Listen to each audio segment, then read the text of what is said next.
నీతి కథలు టీవీ. ఊరి మధ్యలో పెద్ద రావి చెట్టు కింద రచ్చబండ మీద పెద్దన్న కూర్చుని ఉన్నాడు.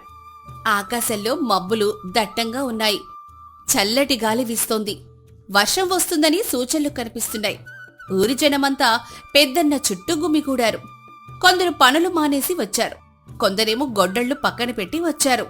ఊరి జనమా, నేను ఈరోజు మీకొక మంచి సంగతిని చెప్పాలని పిలిపించాను. మనం ఈ ఏడాది నుంచి ఒక కొత్త పండగ మొదలు పెడదాం. దాన్ని అరిటాకు బిర్యానీ పండగ అని పిలుద్దాం.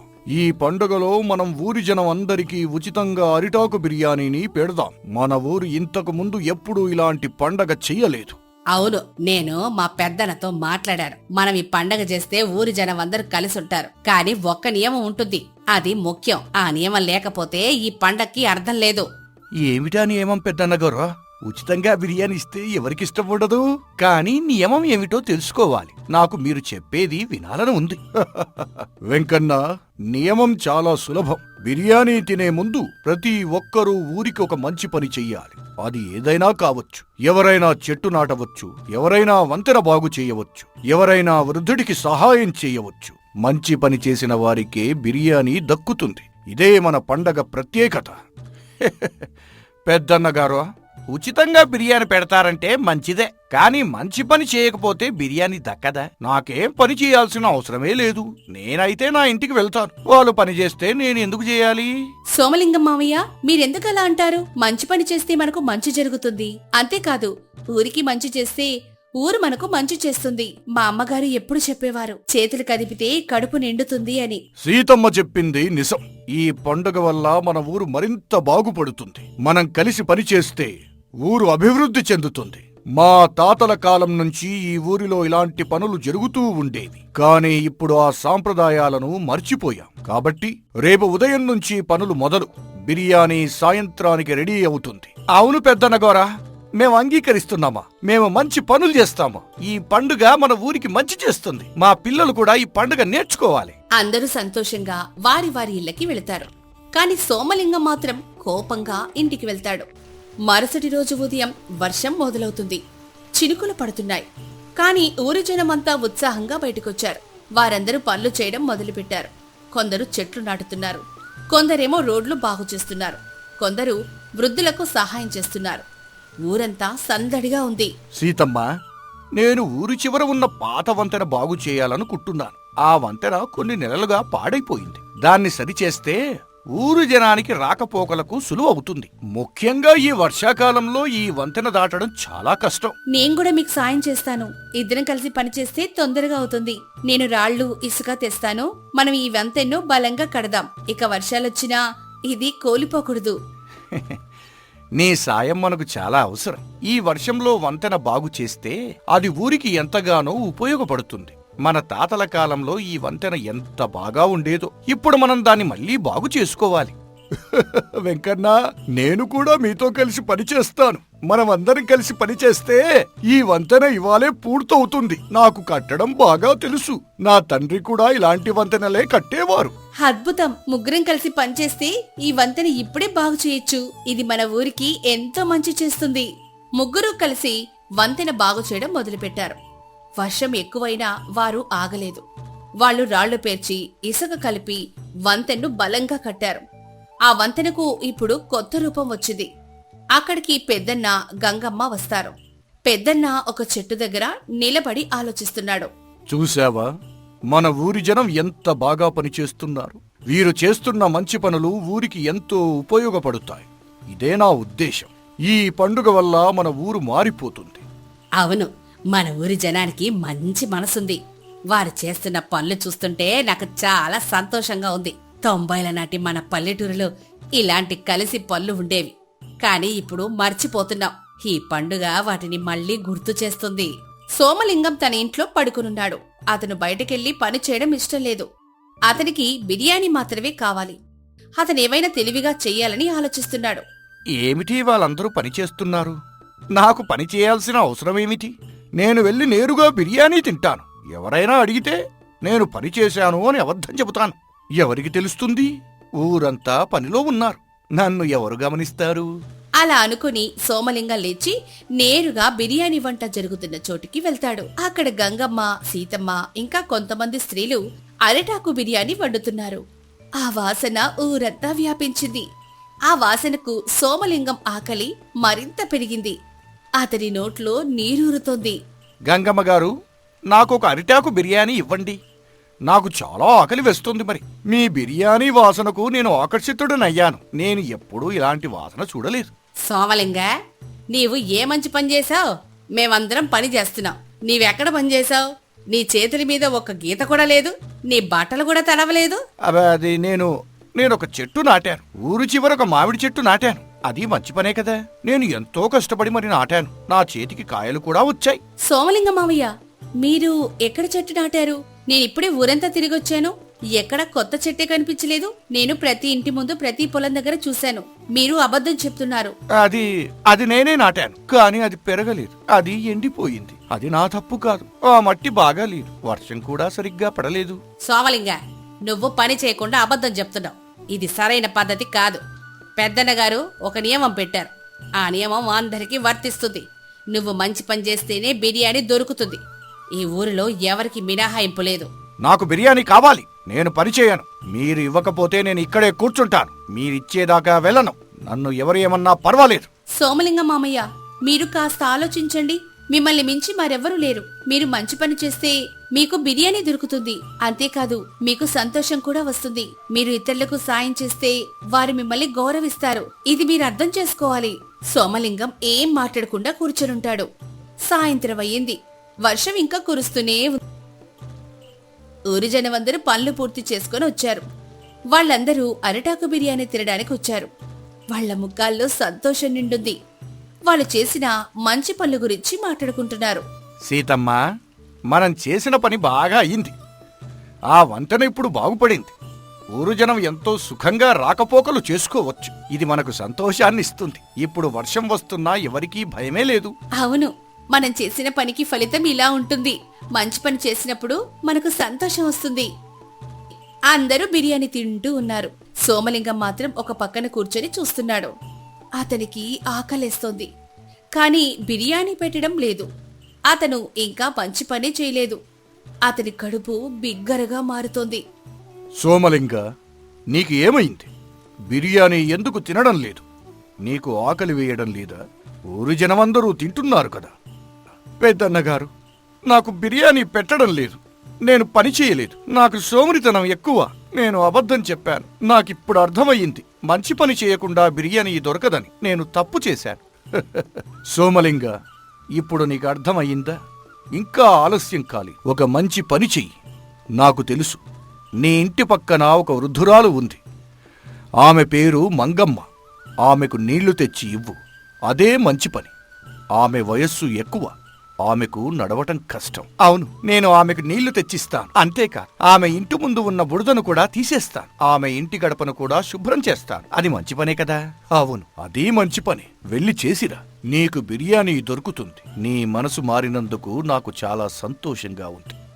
సోమలింగం పరిగెత్తుకుంటూ ఆ వృద్ధురాలు మంగమ్మ ఇంటికెళ్తాడు. ఆమెకు నీళ్లు తెచ్చి ఇస్తాడు. ఆమె ఇంట్లో శుభ్రం చేస్తాడు. ఆ వృద్ధురాలు ఆశ్చర్యంగా సోమలింగం వైపు చూస్తుంది. ఆమెకు నమ్మశక్యం కావడం లేదు.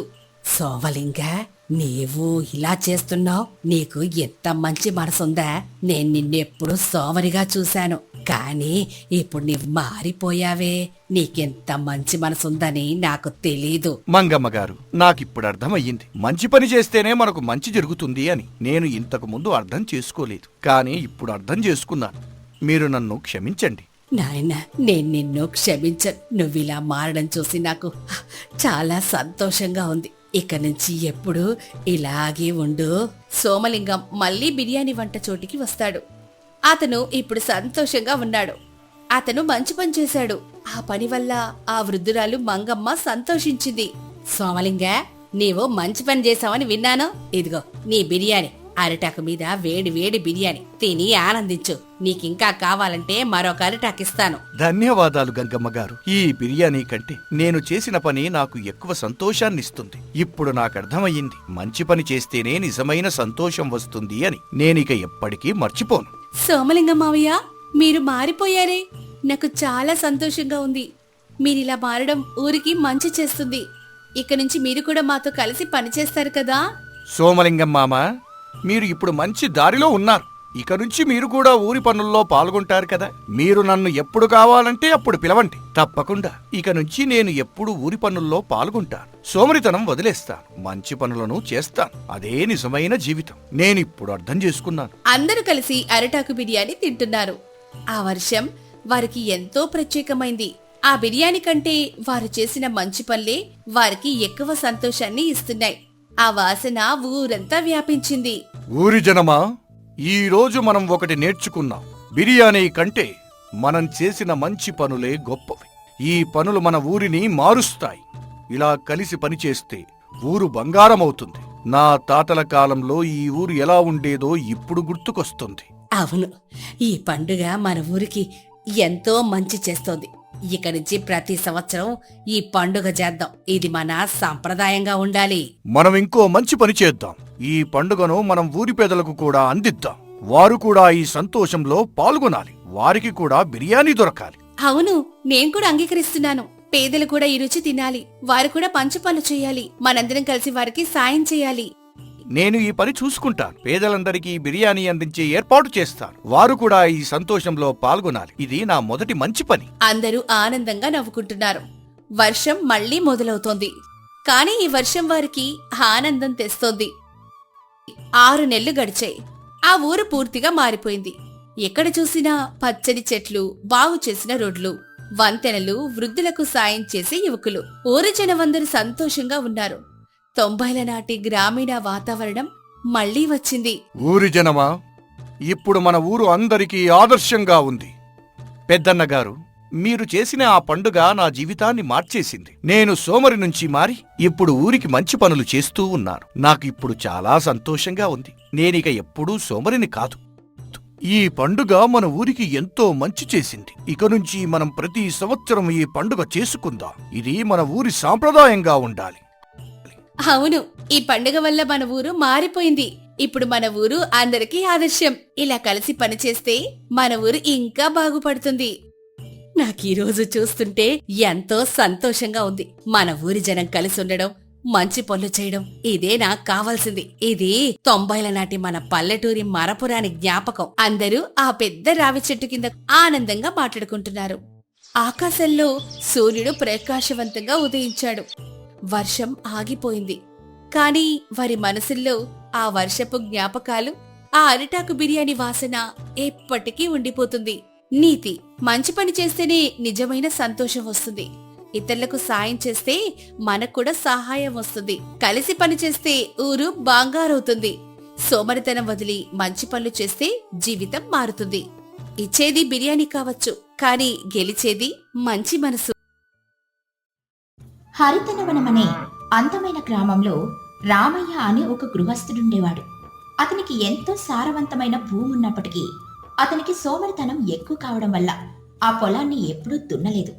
అతని భార్య రంగమ్మ ఇరుగు పొరుగు ఇళ్లలో పనులు చేస్తూ ఇల్లు గడుపుతూ ఉండేది. ఒకరోజు ఉదయం వారింటి ముందు ఒక ఎడ్ల బండొచ్చి ఆగింది. ఏవండి, త్వరగా లేవండి, ఎవరో మన ఇంటి ముందుకు బండిలో వచ్చారు. ఎవరో చుట్టాల్లా ఉన్నారు, త్వరగా బయటికి రండి. ఈ ఉదయాన్నే నిద్రపాడు చేస్తూ ఎవరొచ్చారు రంగమ్మ? నాకు చాలా బద్ధకంగా ఉంది. నువ్వే వెళ్ళి ఎవరో చూడు. అలా అనకండి, వచ్చిన వారిని మనం గౌరవించాలి కదా. పొరుగు ఊరు నుండి పెద్ద మనుషులు వచ్చినట్లున్నారు. త్వరగా లేచి మొహం కడుక్కొని రండి. సరే సరే, నీ గోల భరించలేక లేస్తున్నాను. ఈ ఊర్లో నన్ను ప్రశాంతంగా నిద్ర పోనిచ్చేలా లేరు కదా. బండిలో నుండి ఒక గంభీరమైన దంపతులు దిగుతారు. వారి చేతిలో ఒక పెద్ద బరువైన చెక్క పెట్టుంది. ఆ పెట్టెకు పెద్ద ఇత్తడి తాళం వేసింది. ఆ దంపతుల పేర్లు సోమనాథుడు, భగీరథి. అమ్మా రంగమ్మా, బాగున్నావా? మేము మీ దూరపు చుట్టాలము. కొద్ది రోజులు మీ ఇంట్లో ఉందామని వచ్చాము. రండయ్యా, లోపలికి రండి. మీ రాక మాకు ఎంతో సంతోషాన్ని కలిగించింది. చాలా ఏళ్ళైంది మిమ్మల్ని చూసి. చాలా కృతజ్ఞతలమ్మా. ఈ పెట్టెను చాలా జాగ్రత్తగా లోపల పెట్టాలి. ఇది మా పూర్వీకుల కాలం నాటి గొప్ప సంపద. దీనిని కింద పడేయకుండా జాగ్రత్తగా మోయాలి. రామయ్య మెల్లగా కళ్ళు తెరుస్తూ బయటకొచ్చి, నమస్కారం అండి, నా పేరు రామయ్య. ఈ పెట్టెను చూస్తుంటే చాలా బరువుగా ఉన్నట్లుంది. ఇందులో అంత విలువైన వస్తువు ఏముంది? రావయ్య గారు, దీని గురించి సరైన సమయంలో చెప్తాను. ప్రస్తుతానికి దీనిని మీ ఇంట్లో పూజ గదిలో భద్రపరచండి. దీని చుట్టూ ఎల్లప్పుడూ ప్రశాంతత ఉండాలి. అలాగేనండి, పూజా గదిలోనే పెడతాం. కానీ దీని బరువు చూస్తుంటే నా గుండె ఆగిపోతుంది. ఇందులో ఏమైనా బంగారు నాణేలు ఉన్నాయా ఏమిటి? రామయ్య గారు, తొందరపడకండి. అన్ని విషయాలు త్వరలోనే తెలుస్తాయి. ముందుగా మాకు కొంచెం తాగడానికి మంచినీరు ఇవ్వండి. రామయ్య ఆ పెట్టెని చూసి ఆశ్చర్యపోయాడు. అందులో ఏదో గొప్ప నిధి ఉందని అతని మనసులో గట్టి నమ్మకం కుదిరింది. ఆ రాత్రి అందరూ భోజనానికని కూర్చున్నారు. బద్రి గారు, భోజనం ఎలా ఉంది? మా ఇంట్లో ఉన్నంతలో ఈ సాదాసీదా వంట చేశాను. ఏవైనా తప్పులుంటే క్షమించండి. చాలా అద్భుతంగా ఉందమ్మా. నీ చేతి వంటలో అమృతం ఉంది. కానీ మీ వారు పొలానికి వెళ్లకుండా రోజంతా ఇంట్లోనే ఎందుకుంటున్నారు? ఏం చెప్పమంటారు వదిన గారు? ఆయనకు సోమరితనం ఎక్కువ. పొలం పనులంటే అస్సలు ఇష్టం ఉండదు.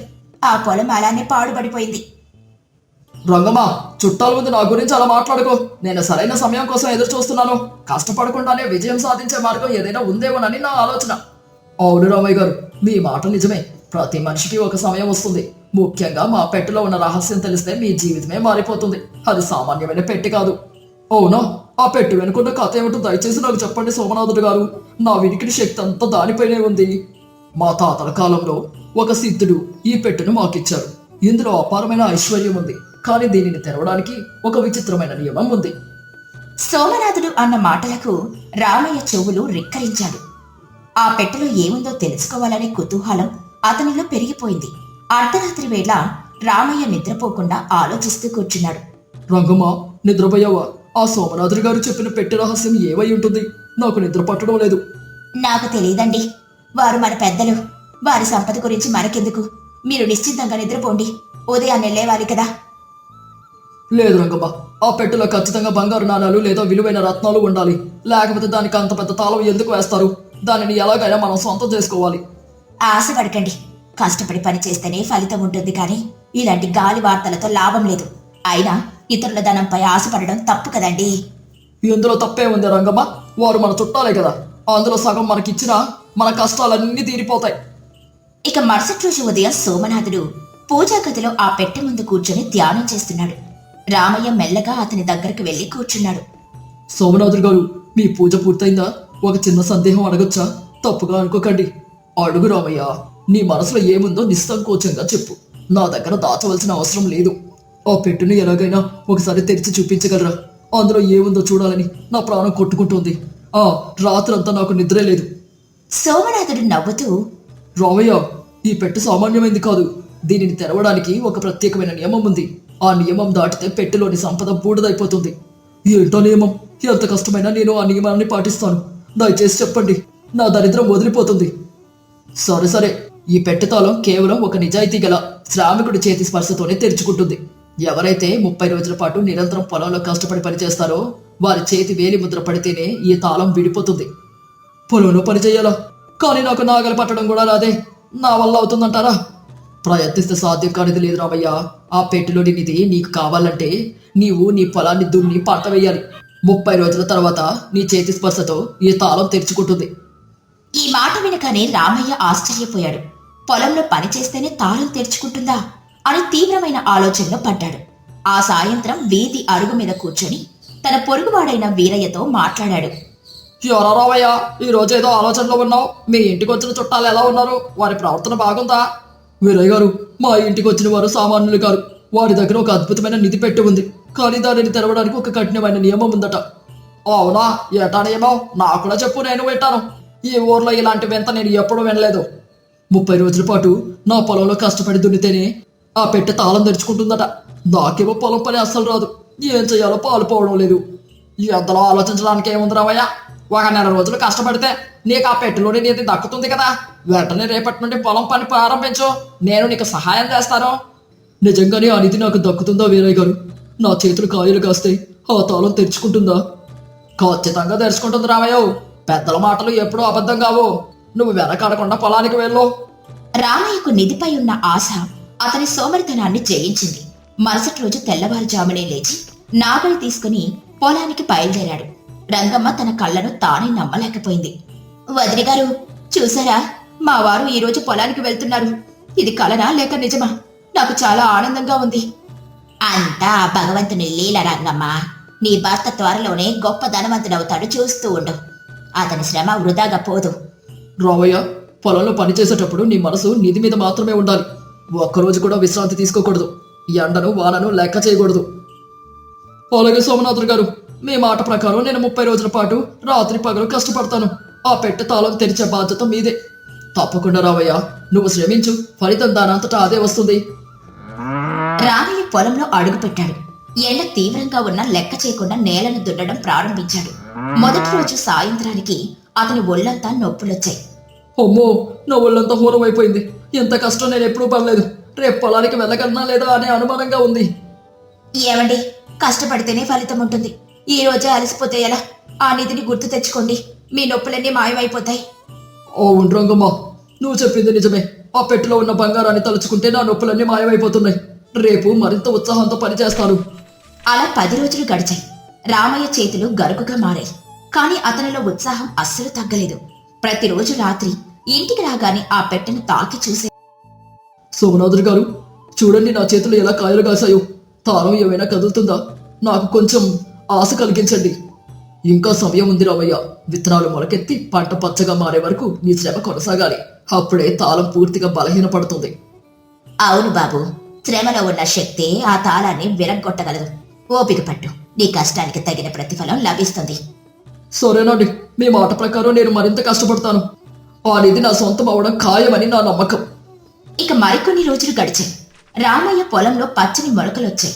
గ్రామంలోని వారంతా రామయ్యలో వచ్చిన మార్పును చూసి ఆశ్చర్యపోయారు. వీరయ్య రామయ్య పొలానికి వచ్చాడు. రామయ్యో, నీ పొలం ఎంత అందంగా ఉందో చూడు.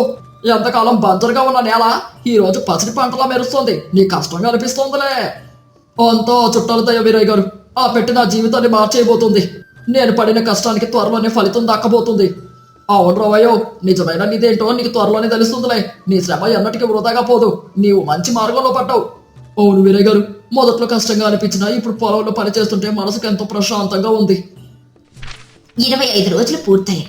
రామయ్య ముఖంలో సోమరితనం పోయి ఒక కొత్త వర్చస్సు వచ్చింది. ఒకరోజు రాత్రి భోజనం సమయంలో ఒక వింత సంఘటన జరిగింది. వదిలి గారు, ఈ రోజు రాత్రి మీ పెట్టె నుండి ఏదో వింత శబ్దం వచ్చినట్లు అనిపించింది. నాకు కొంచెం భయంగా కూడా ఉంది. అవునా రంగమ్మ, బహుశా 30 రోజులు దగ్గర పడుతున్నాయి కదా, అందుకే అందులోని శక్తి మేల్కొంటున్నట్లుంది. భయపడాల్సిన పనే లేదులే. నిజమా? అంటే నా కష్టానికి తగిన ప్రతిఫలం లభించబోతుందా? నేను రేపటితో 30 రోజులు పూర్తి చేసుకుంటాను. నా గుండె వేగంగా కొట్టుకోబోతుంది. అవును రామయ్య, రేపే ఆ శుభదినం. రేపు సాయంత్రం మనం ఆ పెట్టెను తెరుద్దాం. నీ శ్రమకు పరీక్ష ముగిసింది. రేపటి ఉదయం కోసం నేను ఎంతో ఆతృతగా ఎదురు చూస్తున్నాను. ఆ పెట్టెను తెరిచే క్షణం నా జీవితంలోనే అత్యంత గొప్ప క్షణం అవుతుంది. ఆ రాత్రి రామయ్యకు అస్సలు నిద్ర పట్టలేదు. పెట్టెలో ఏముంటుంది? వజ్రాల, వైఢూర్యాలా, లేక బంగారు నాణేలా అని ఊహించుకుంటూ గడిపాడు. మరుసటి రోజు ఉదయాన్నే పొలానికి వెళ్లి చివరి రోజు పనిని పూర్తి చేశాడు. సోమనాథురం గారు, నేను నా 30 రోజుల శ్రమను పూర్తి చేశాను. ఇప్పుడు నా చేతితో ఈ తాళాన్ని తాకుతాను. చూడండి నా చేతులు ఎలా కాయలు గాచాయో. రావయ్య, నీ మనసును ప్రశాంతంగా ఉంచుకో. పెట్టెని తాకి తాళాన్ని గట్టిగా లాగు. నీ శ్రమ నిజమైన తాళం ఊడిపోతుంది. రామయ్య భయపడుతూ ఆశతో, ఓ భగవంతుడా, నన్ను అనుగ్రహించు. అలా తాళం పట్టుకోగానే అది సులువుగా ఊడిపోయింది. అబ్బా, తాళం ఊడిపోయింది, త్వరగా పెట్టెని తెరవండి, నాకు చూడాలనుంది. రామయ్య ఎంతో ఉత్కంఠంతో ఆ పెట్టె మూతను తెరిచాడు. కాని లోపల చూసిన అతనికి ఒక్కసారిగా దిగ్భ్రాంతి కలిగింది. అందులో ఎటువంటి బంగారము లేదు, రత్నాలు లేవు. కేవలం ఒక పెద్ద అద్దం, దాని పక్కన ఒక పత్రం మాత్రమే ఉన్నాయి. రామయ్య నిరాశతో, కోపంతో, ఇదేంటి సోమనాథురం గారు, నన్ను మోసం చేశారా? ఇందులో ఏమీ లేదు, కేవలం ఒక అద్దం మాత్రమే ఉంది. నా 30 రోజుల కష్టం వృధా అయిపోయిందా? రామయ్య, ప్రశాంతంగా ఉండు. ఆ అద్దంలో ఒకసారి నీ ముఖాన్ని చూసుకో. 30 రోజుల క్రితం ఉన్న రామయ్యకు ఈ రోజున్న రామయ్యకు తేడా గమనించు.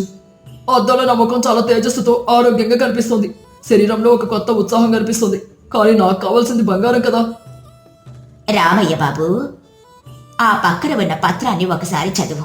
నీ ప్రశ్నలన్నిటికీ సమాధానం అందులోనే దొరుకుతుంది. రామయ్య ఆ పత్రాన్ని చేతిలోకి తీసుకుని గట్టిగా చదవడం ప్రారంభించాడు. ఆ పత్రంలో ఇలా రాసింది. రామయ్య ఇలా చదువుతూ, ప్రియమైన రామయ్యకు, నీవు సోమరిగా ఉన్నప్పుడు నీ ఇల్లు దరిద్రంతో నిండిపోయింది. కానీ ఈ 30 రోజులు నువ్వు పడిన కష్టం వల్ల నీ పొలంలో పచ్చని పంట పండింది. ఆ పంటను విక్రయిస్తే నీకొచ్చే ధనం కంటే పెద్ద నిధి ఏముంటుంది? నీ శ్రమయే నీ అసలైన నిధి. అద్దంలో చూసుకుంటే కనిపించే ఆరోగ్యకరమైన శ్రమజీవి అయిన రామయ్యే నిజమైన బంగారం. చూసారా అండి, వాడు చెప్పిన మాట ఎంత నిజమో. ఈ రోజు మన పొలం పచ్చడి పంటతో కలకల్లాడుతుంది. అదే మన నిజమైన సంపద. మన కష్టానికి తగిన ప్రతిఫలం దక్కింది. రామయ్య కళ్ళ వెంట నీళ్లు తిరుగుతూ ఉండగా, సోమనాథుడు గారు, నన్ను క్షమించండి. నేను మిమ్మల్ని తప్పుగా అర్థం చేసుకున్నాను. నా సోమర్థనాన్ని వదిలించడానికి మీరు ఎంత గొప్ప ఉపాయం ఆలోచించారు. రావయ్య, మేము నిజానికి నీ చుట్టాలం కాదు. నీ పొరుగున ఉన్న వీరయ్య గారు మీ సోమర్థనాన్ని చూసి బాధపడి మిమ్మల్ని మార్చడానికి మమ్మల్ని పంపించారు. ఈ పెట్టె మా ఇంట్లో పాత పెట్టి మాత్రమే. అప్పుడే వీరయ్య కూడా అక్కడికొచ్చాడు. రామయ్య వీరయ్య కాళ్లపై పడి కృతజ్ఞతలు తెలిపాడు. లే రావయ్యలే, నీలో మార్పు తేవడమే నా ముఖ్య ఉద్దేశం. ఇప్పుడు చెప్పు, నీకు ఏది కావాలి? పెట్టెలో లేనిదా లేక నీ పొలంలో ఉన్నదా?